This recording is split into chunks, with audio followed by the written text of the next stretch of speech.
Basa po tayo sa ating text ngayon. Makikita po natin sa Kawikaan 14, 17, and 29. Sabi ko sa verse 17, ang taong mainit ang ulo ay nakagagawa ng di marapat. Ngunit ang mahinahon ay lagi ng nag-iingat. Verse 29, ang hinahon ay nagpapakilala ng kaunawaan. Ngunit ang madaling pagkagaling ay tanda ng kamangmangan. Tapos ang Diyos ng kanyang mga salita at pwede na po kayong makaupo.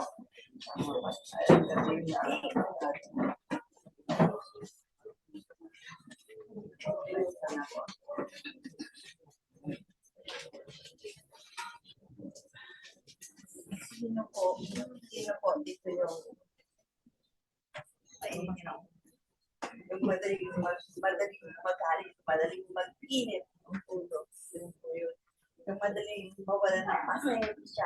Sabi nga. Yun po yung mga tinatawag na imitation. So, yun po yung topic natin sa gabi nito. Ano nga yung topic natin? Imitation. So, ano po ba yung ibig sabihin ng impatient? Sabi nga natin sa Tagalog, diba? Ito po yung tendency na maging irritable tayo. Irritable. Pag sinabing irritable, hindi ka mapakali, di po ba? Yung nag-iinit ka, kaya hindi ka mapakali. Ito din po yung easily frustrated, yung madaling mabigo. So, marami siyang ibig sabihin sa Tagalog, pag English impatient lang siya, di ba? So, ano pa? Yung madaling mawala ng pag-asa, yung iba frustrated, and annoying, di ba? Pag sinabing annoying, yung na-annoy ka agad, madali kang mayamot, madali kang mainis na konting kamali lang, hindi naman sinasadya, galit ka na. Yun po yung impatient. Yun po yung mga, ayan, nakikita natin yan, yung irritable, easily frustrated, annoyed, kahit na hindi naman nga unintentional po yung pagkakamali sa akin, andun, galit kagad tayo. Yung impatient, yung mga taong easily annoyed and provoke, madaling na-provoke, madaling konting, parang mali mo lang, tumisiklab agad-agad. Sabi nga sa Kawikaan 15:18,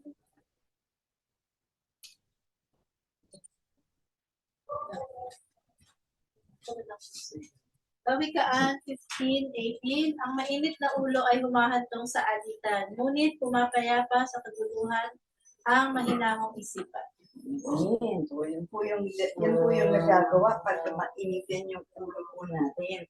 Ano daw, humahantong sa alitan.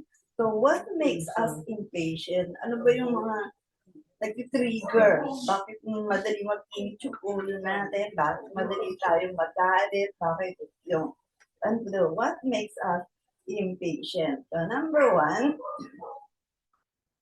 what makes us impatient? Number one, when we fail to accomplish our task. Kapag meron kang ginagawa, meron kang dapat gawin, pero hindi mo siya na-accomplish, hindi mo siya natapos, may mga kadahilanan, nag-iinit yung ulo natin, gusto natin matapos to sa oras, kaso hindi natin natapos. So yung mga dahilan yan, ay iirita tayo if we have the deadlines, baka may mga deadline yan, dapat ganitong araw, ganitong oras, tapos na yan. So naiirita tayo, naibiging impatient tayo dahil hindi natin ma-accomplish or matapos sa tamang oras. Bakit? Letter A, because bakit hindi natin natapos agad? Limited yung time span na binibigay sa atin, either sa work or sa school, di ba? Pag limitado yung, dapat bukas tapos yan. Yung project na yan, dapat isang linggo lang gagawin. Hindi mo naman kayang gawin na isang linggo yung pinapagawa sa'yo. So, kumbaga tumataas yung presyon ng dugo natin, di ba? Ano pa? Pagka daw, of those whom we have delegated to do the task but failed. Ayan. Meron naman tayong pinapagawa, meron tayong inutusan. O, i-delegate natin itong trabaho to. Kaso, hindi na nila nagawa. So, nag-iinitin ng ulo natin. Di po ba, nag-i-impatient din tayo kasi nga may mga deadlines tayo. Or ano pa, yung manyana habit, sino meron ganyan? Manyana, tapos hindi na nagawa, may deadline ka, di ba? Tapos ikaw pa yung mainit ang ulo, samantala ikaw nga yung hindi gumawa sa oras. So yun po yun. Yun yung mga nagiging dahilan kung bakit nag-iinit yung ulo natin, kung bakit tayo nagagalit at naghahanap ng masisisi. Yun po yung mahirap doon. Hindi mo matanggap na ikaw yung may kasalanan na hanap ka pa ng masisisi mo. So, tandaan po natin ang sabi sa mga ngaral 3.1. So, sana kayo. Mga marasiwa. Yung oras na nakakita para sa lahat ng gawain dito. Amen. So, kaya dapat yung oras natin, marunong po tayo talaga na sumunod sa oras. Kasi nga, pag nakalipas yung oras na yun na nakatakda, hindi na po natin maitapos. Diba? Kaya dapat kung ano yung dapat gawin mo ngayon, gawin mo na ngayon. Huwag mo na ipagpabukas pa. Amen po ba tayo dyan? So we need to make the most of our time. Sa kahinga po, alam natin yung time is gold. Yan. Kaya dapat nagagamit natin to the max yung oras po natin. The Lord always gives us something to do that, to do good. Kaya dapat ma-accomplish natin yung pinapagawa ng Lord sa atin. May mga oras po yan, di ba? Na binibigay, kagaya sa Bible study, may araw talaga tayo. Hindi natin pwede palipat-lipat yan. Yan yung ginawa ng Lord para makagawa tayo ng mabuti sa kanyang paanan, sa kanyang harapan. Sabi sa Efeso 5:16,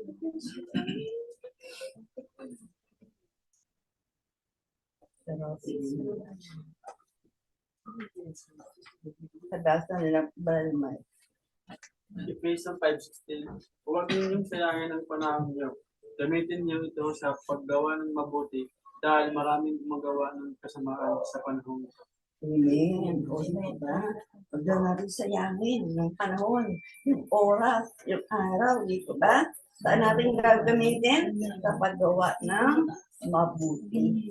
Dahil yun yung pinapagawa sa atin ng Lord, yung tayo ay gumawa ng mabuti. Dahil na marami nang gumagawa ng masama, huwag na tayong sumama po doon. So yan, yun yung mga na nagpapainit ng ulo natin, yung mga maraming gumagawa ng masama. Tapos tayo gagawa pa rin. O di ko ba? So, dapat tayo po hindi. Kaya mag-ingat daw po tayo na huwag pumatol sa mga maraming gumagawa ng masama. Ito na po natin patulan.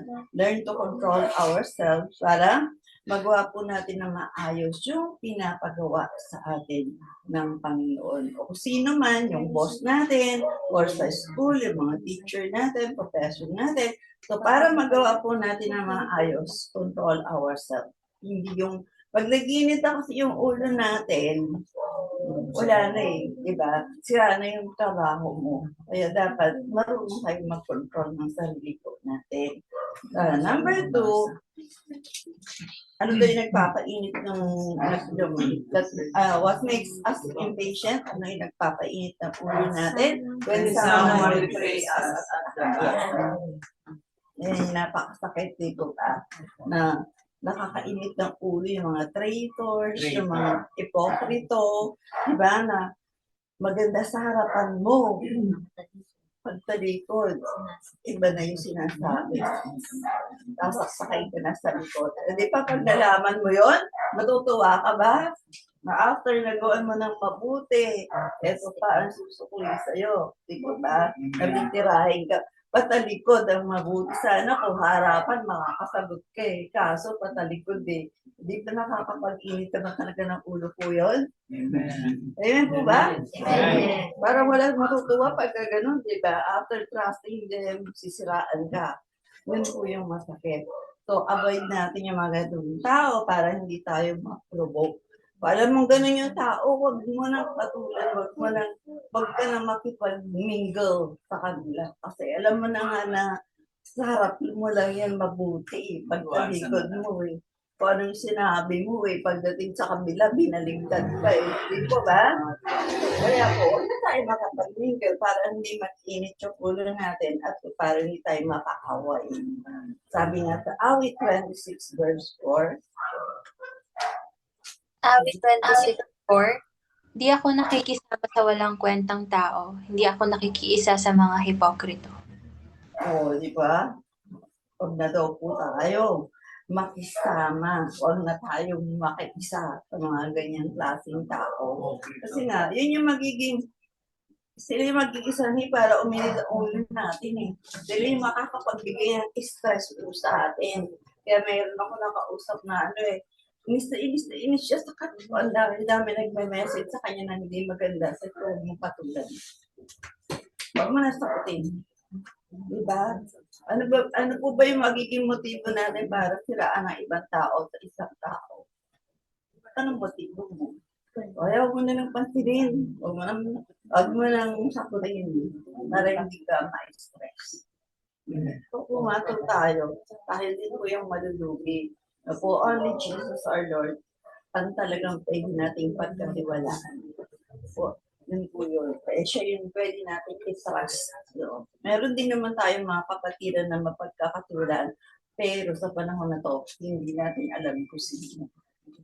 Di po ba? Kaya dapat maingat po tayo.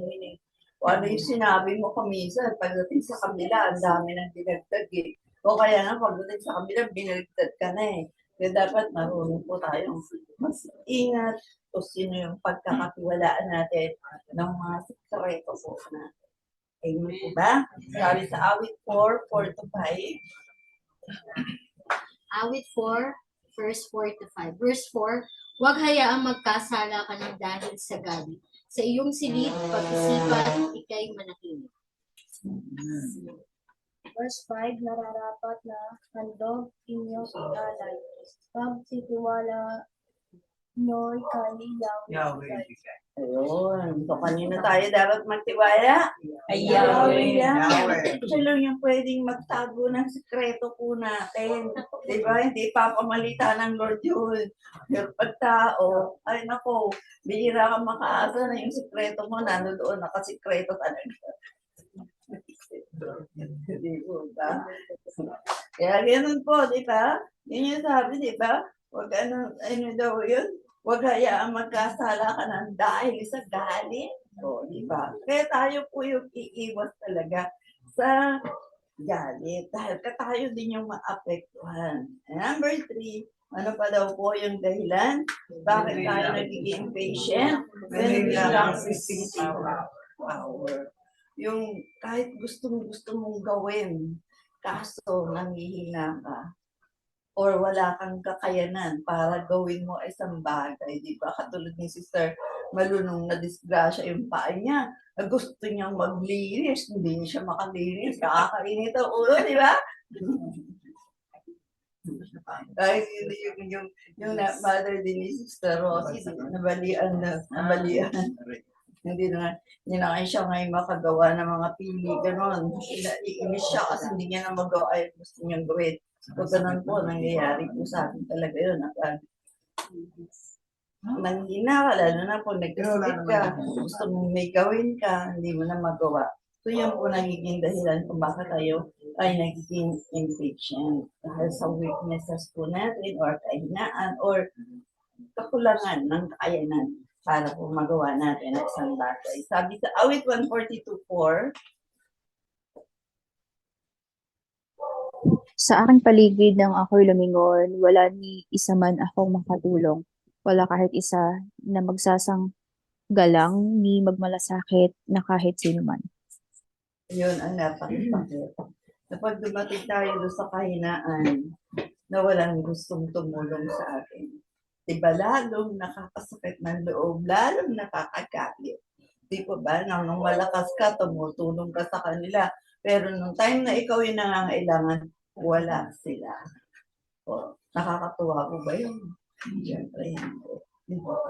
Kaya nagiging impatient po tayo pagka gano'n na naghahanap tayo ng tutulong sa atin, pero wala. Kaya tandaan na lang po natin po, may Diyos matutulong sa atin. Kasi ngayon tao, mahirap pong asahan. Mahirap na na maghanap ka pa. Napaghanapan mo pa sila, mahirap po yun. Pero yung parang hindi po tayo nasasaktan, hindi naiinit yung ulo po natin, lagi po natin tandaan yung salita ng Panginoon natin. Yun yung advantage natin eh. May word of God tayo na pwedeng mag-console sa atin. Kapag nandun tayo sa ganung kalagayan, meron tayong bubuting salita ng Diyos na magpapalakas po sa atin. Sabi sa 2 Corinthians 12:9, 2 Corinthians 12:9, ganito ang kanyang sagot. Ang pagpapala ko ay sapat sa lahat ng pangangailangan mo. Lalong nahayag ang ating kapangyarihan kung ikaw ay mahina. Kaya buong galak kong ipagmamalaki ang ating mga kahinaan upang lalo kong madama ang kapangyarihan ng Kristo. Amen. So yun na lang po yung tandaan natin. Wala pong tutulong sa ating na tao, pero may Diyos na nagbibigay ng lakas sa atin para tayo makarecover. Diba? Para magawa rin po natin yung gusto nating magawa. Pero for example, hindi mo pa magawa, pero andun yung kapayapaan, kagalakan na binibigay ng Panginoon. Alam natin, time will come, makakatayo din ako sa kalagayan kung ito makakaalis din ako at magagawa ko rin. May nagko-consult po sa atin. Pag alam po natin ang salita ng Diyos, being impatient can affect our Christian life. Siyempre, di po ba? Kung lagi mainit yung ulo natin, dahil sa mga taong nakapaligid sa atin, or kung isa tayo rin naman ang may kasalanan, bakit nag-iinit yung ulo po natin, di po ba? So, ano yung nasisira? Yung Christian life po natin. So, paano ito nakaka-affect sa Christian life natin? How does impatience affect our Christian life? So, yun po yung tandaan natin. Paano ba na-apektuhan yung buhay natin bilang Kristiyano pag tayo ay mainitin ang ulo, madaling magalit, yun po. Number one, yeah, ano daw? Yan, ang delikado, di po ba? It can lead us to deadly sin, yung nakakamatay na kasalanan. So, hindi yung kasalanan lang na pagsisiyan mo tapos na ito, nakakamatay na kasalanan, di po ba? We begin to complain pag tayo po ay impatient. So, nagkakasala tayo sa Lord. Nakatulad ng mga Israelita sa wilderness. Sabi sa bilang 21:4-6. Bilang 21:4-6, verse 4, mula sa bundok ng Hor, nagpatuloy ang mga Israelita patungong dagat na pula upang iwasan ng ito. Subalit nainip sila sa pasikot-sikot.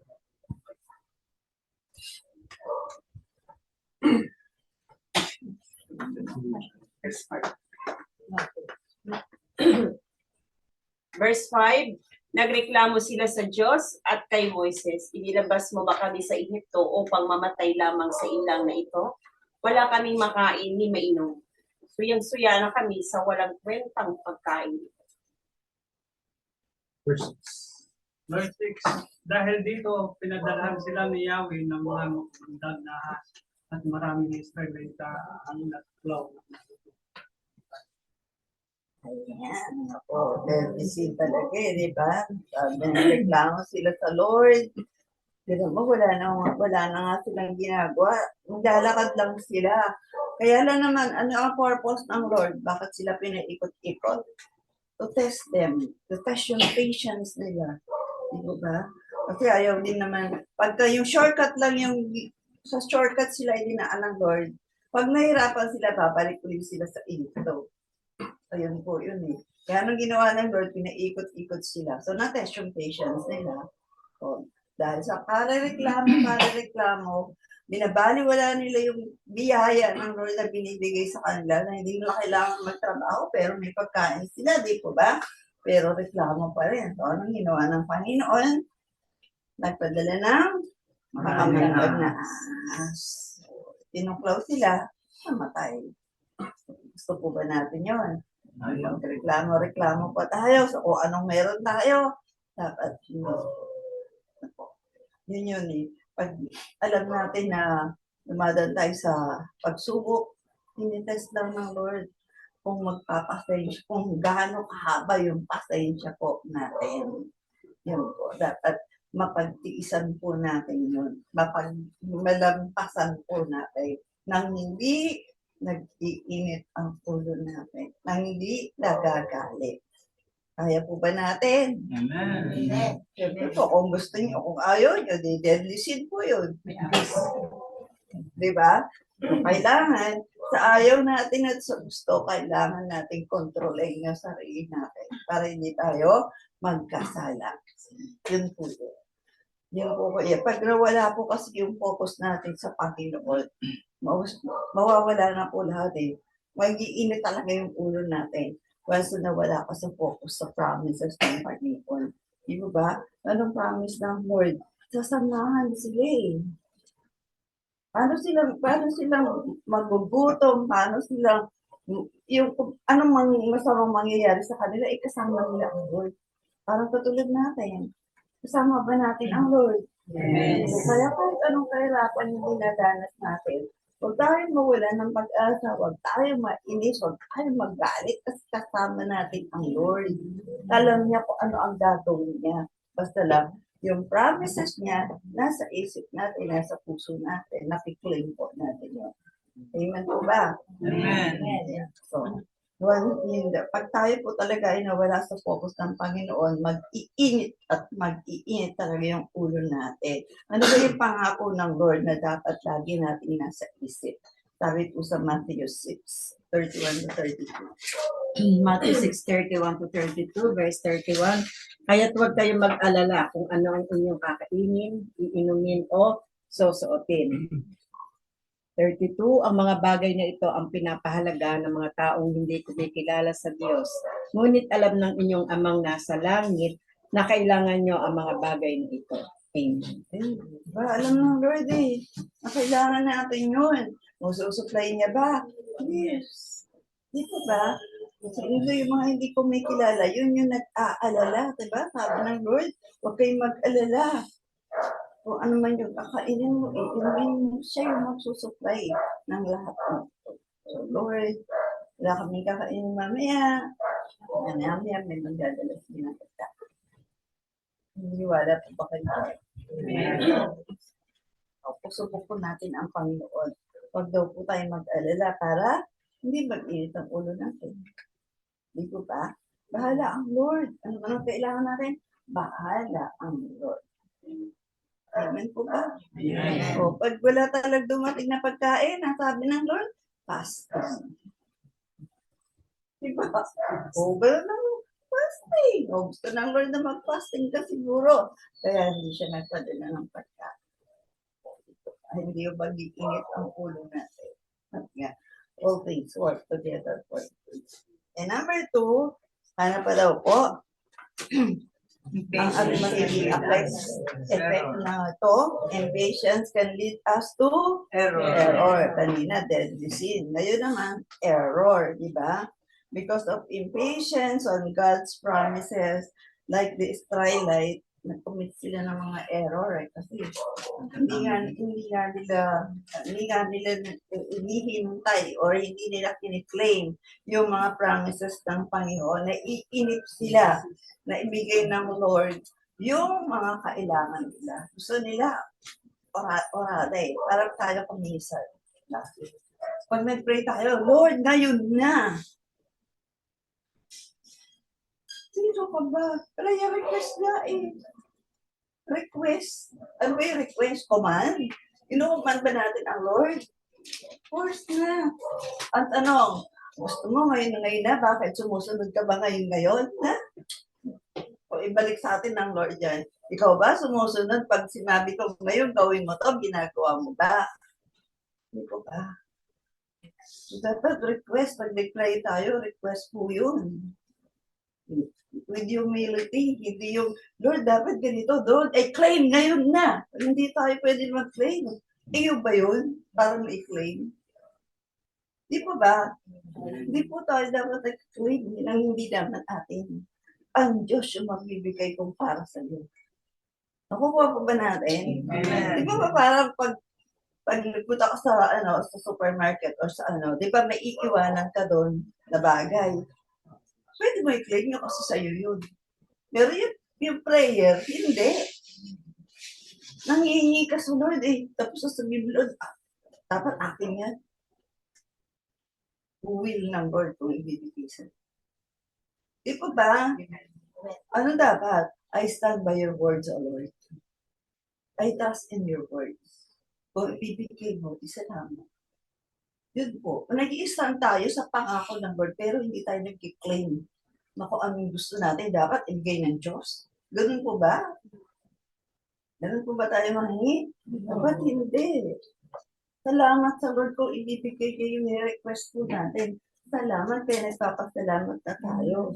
Pero para utusan mo ang Lord, hindi po. Amen po ba? Amen. Natitigihan mo ba natin yun? Dapat ganun po tayo. Nandadabi yung humility on our part. Kasi Diyos yun. Kung gusto niya ibigay sa'yo, bigay. Salamat sa Lord. Di po ba? Pero kung hindi niya ibibigay, salamat pa rin tayo dahil alam natin may purpose ang Lord. Bakit hindi niya ibibigay? Pero yung pilit mo yung gusto mo, sa hindi gusto ng Lord, mapapahamak ka. Kaya nga, error.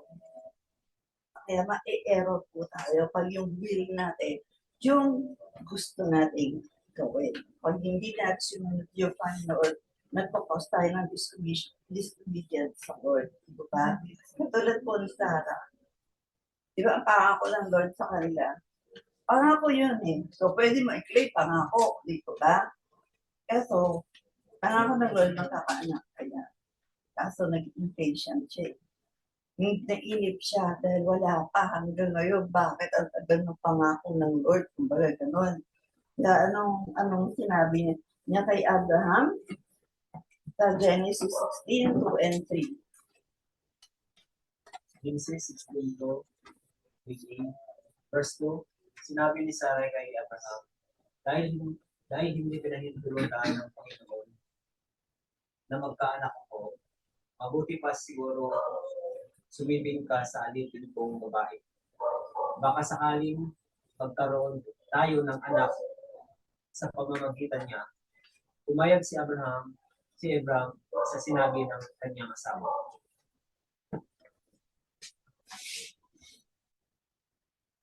Verse 3, kaya ibinigay sa Sarai para may asawa. Yan, una po kasi ang pangalan ni Sarai at Abram, hindi pa Abraham. Diba? Hindi ko pa yan, nainip po siya Kung anong ginawa niya. O sige, binigay niya yung alipin niya. Yan na, baka yan na yung maging daan para magkaanak tayo. Nalimutan niya yung pangako ng Lord sa kanya yun, hindi sa alipin niya yun. Nakuha po ba natin yun? So yun po, kung ano yung promise ng Lord, pwede po natin talagang tayuan yun. Nagbibigay ng Lord po yun sa takdang anak. Matuto lang po tayo na maging patient po tayo. Kasi nga, pag nag-impatient tayo, it can lead us to error and disobedience to God. Ito, ganun po yung nangyari, di ba? Kasi kung sinabi ni Sarah kay Abraham na, sige na, ayan na yung alipin ko. Tinanggap niya sinabi na, wait, sabi ng Lord, hindi po pa. Siya mismo din, pumayag siya sa sinabi ni Sarah. O ano po ang nangyari? Genesis 16 verse 4. Sa balik.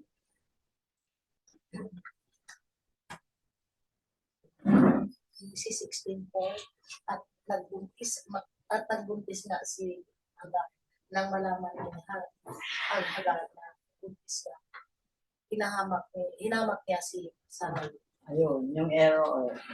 May consequence po ba yung error? Amen. Yung hinamak na niya yung amo niya di ako may anak na, no? Ikaw wala, no? Yung mga ganon. Di ba ba? Nakabuti ba yung ginawa niya, pinangunahan ang Lord? Hindi. Siya pa yung hinamak-hamak ngayon. Nagalit na siya. Nagkinito yung ulo niya kasi hinamak na siya nung kanyang alipin. So, hindi lang po yun ang naging consequence. Ano pa po yung naging consequence ng pagkakamali nila yon dahil sa pagiging impatient po nila, sabi sa Genesis 16:12. Pero ang anak mo ay buhay na katulad ng isang pasmong buhay. Kakalabanin niya ang lahat at ang lahat ay lalaban sa kanya. Kahit ang mga kamag-anak niya ay lalaban sa kanya. We become fools in God's sight if we don't obey Him. Di po ba? Bakit po? Kasi yung naging anak ni Hagar, si Ismael, di po ba? Yun ang naging kalaban hanggang ngayon. Kaya laging may gera ang Israel. Sino ang kalaban? Yung lahi ni Ismael na anak ni Hagar. Kaya hanggang ngayon, yun yung consequences ng pagkakamali ni Sarah at ni Abraham. So, kaya yun po yung iwasan po natin. Pag hindi natin nainip tayo, hindi natin hinintay kung ano yung gusto ng Panginoon, kung ano yung bibigay ng Lord, error po tayo. Pag nag-error tayo, nag-disobey tayo, consequences. May consequences po yun. Sabi nga po,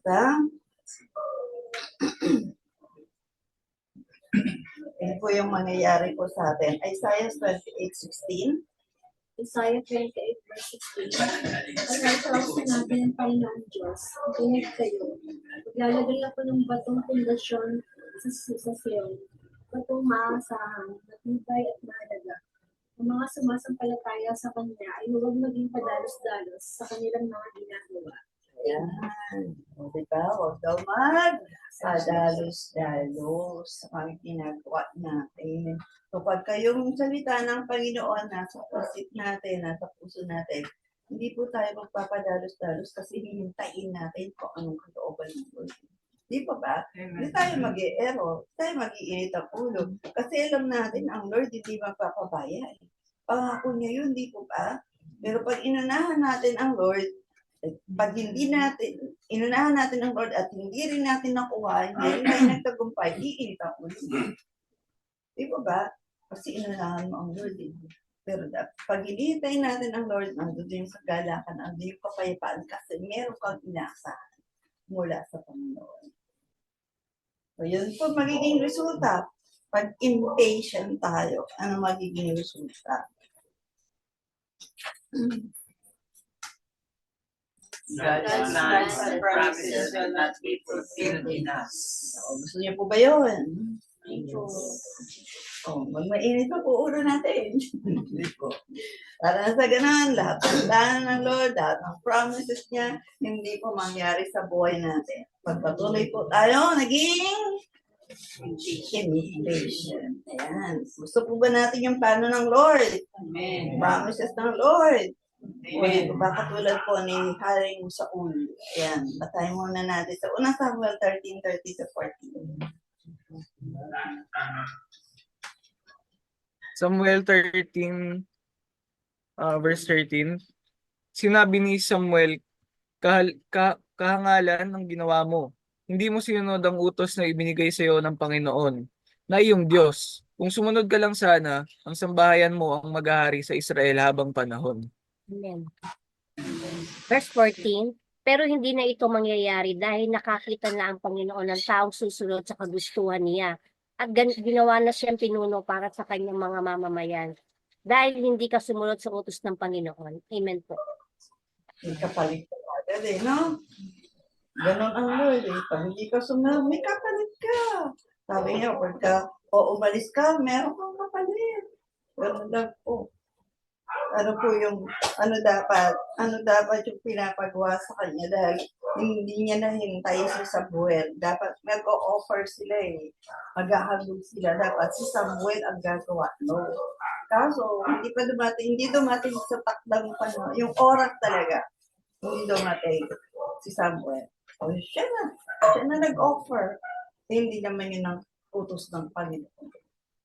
Kahit ba sabihin nag-offer ka, hindi naman yun yung utos, hindi pa rin katanggap-tanggap sa Panginoon. Kasi sino ang dapat gumawa? Si Samuel. Dahil nainip siya, natakot siya, papadating kayo mga kalaban, yun, natakot siya sa tao, sa Diyos hindi. Tayo po, ganun di ba? Minsan, hindi tayo takot sa Diyos. Hindi tayo takot pagkasaya, takot tayo sa tao. O ano po mangyayari? Consequence pa rin po. Na imbis na yung lahi niya, habang panahon, maghahari talaga sa Israel. Nawala. Kanino napunta? Today. Kasi yun na nakita ng Lord na susunod sa kanya. Kaya yung lahi ni David, lahat yun nagkaroon ng hari. Hanggang sa Panginoong Jesus. Diba? Yun po yung nagiging consequence po, na yung pangako ng Lord, hindi nangyayari sa atin pag nag-invasion tayo. Kasi nag-init tayo eh. Nag-init yung ulo natin, di ba? Imbis na may bibigay ang Panginoon, babawiin ang Panginoon. Bakit? Init ang ulo mo eh. Hindi ka marunong maghintay eh. So dapat po, mamimiss po natin yung blessings ng Panginoon, yung goodness ng Panginoon, pag po tayo ay mga irritable Christian or impatient Christian. The scripture gives us hope and encouragement if we know how to work. Mangyayari po yan.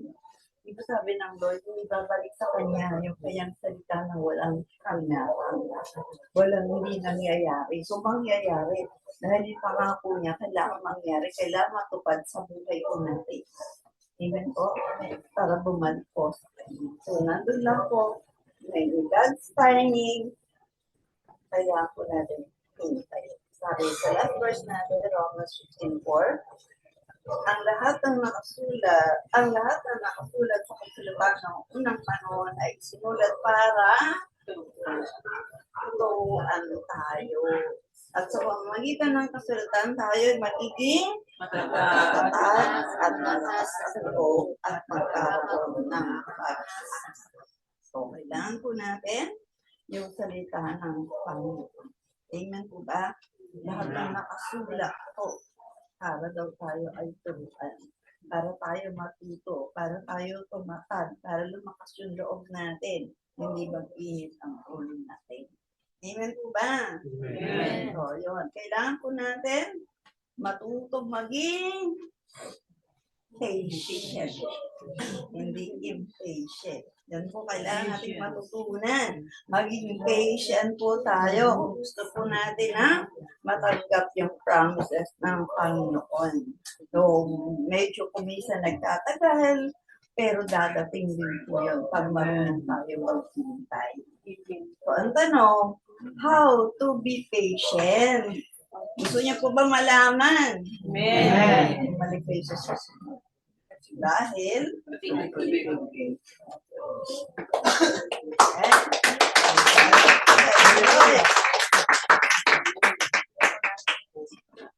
pag-aralan na po muna natin maging mapag-tig. Ayun po tayo.